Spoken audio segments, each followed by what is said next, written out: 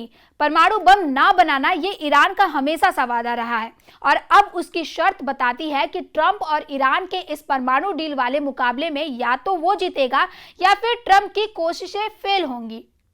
Iran के कड़े रुख और पुतिन के मिसाइल अटैक के आगे डोनाल्ड ट्रंप लाचार नजर आ रहे हैं। ट्रंप को ईरान और रूस से लगातार ऐसे चैलेंज मिल रहे हैं जिसका जवाब उनके पास नहीं नजर आ रहा है। यही वजह है कि इजराइल अब बहुत बेताब हो गया है, क्योंकि उसे लग रहा है कि जिस तरह ट्रंप यूक्रेन को लेकर पुतिन के सामने कमजोर पड़ रहे हैं, उसी तरह ईरान के आगे भी ट्रंप की बिल्कुल नहीं चल रही है। या कहे कि ट्रंप के सामने ईरान ने ऐसी शर्त रख दी है जिसे माना जाए तो इजराइल हार जाएगा और अगर ट्रंप ने उन्हें नहीं मानी तो वह खुद हार जाएंगे। इजराइल ने अब लेबनान मोर्चा भी फिर से एक्टिव कर दिया है। हिजबुल्लाह की लीडरशिप को खत्म करने के बावजूद इजराइल का ऑपरेशन खत्म नहीं हुआ है। ये धमाका बता रहा है कि नेतन्याहू का युद्ध नहीं रुकेगा, फिर चाहे वो गाजा हो या फिर लेबनान।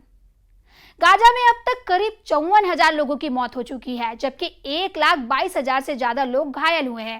गाजा में लोग भूखे हैं और खाना खत्म हो चुका है। बच्चों की ऐसी कतार अब गाजा के कई इलाकों में देखी जा सकती है। गाजा पूरी तरह बाहर से आने वाले राहत पर निर्भर है। करीब 20 लाख लोगों के सामने भूखमरी के हालात हैं, जबकि युद्ध अभी भी जारी है। इजराइल को हमास से लगातार टक्कर मिल रही है। 600 दिन के युद्ध के बाद इजराइल आज भी हमास को पूरी तरह खत्म करने की कोशिश में लगा हुआ है। उसके 20 से ज्यादा बंधक अब भी हमास के कब्जे में हैं। जब तक ये बंधक आजाद नहीं होते, तब तक इजराइल का ऑपरेशन खत्म नहीं होगा। ये बात नेतन्याहू बार बार बता चुके हैं। यही वजह है कि इजराइल ने गाजा में ग्राउंड ऑपरेशन तेज कर दिया है। इजराइल के टैंक लगातार गाजा में ऐसे अंडरग्राउंड अड्डों की तलाश में लगे हैं जहां बंधक हो सकते हैं। वहीं इजराइल ने नाइट ऑपरेशन भी तेज कर दिए हैं। हालांकि इजराइल आज भी गाजा को पूरी तरह कंट्रोल नहीं कर पा रहा है। इस बीच नेतन्याहू का फोकस ईरान पर है, क्योंकि उनको गाजा से बड़ी वॉर जोन ईरान में नजर आने लगी है।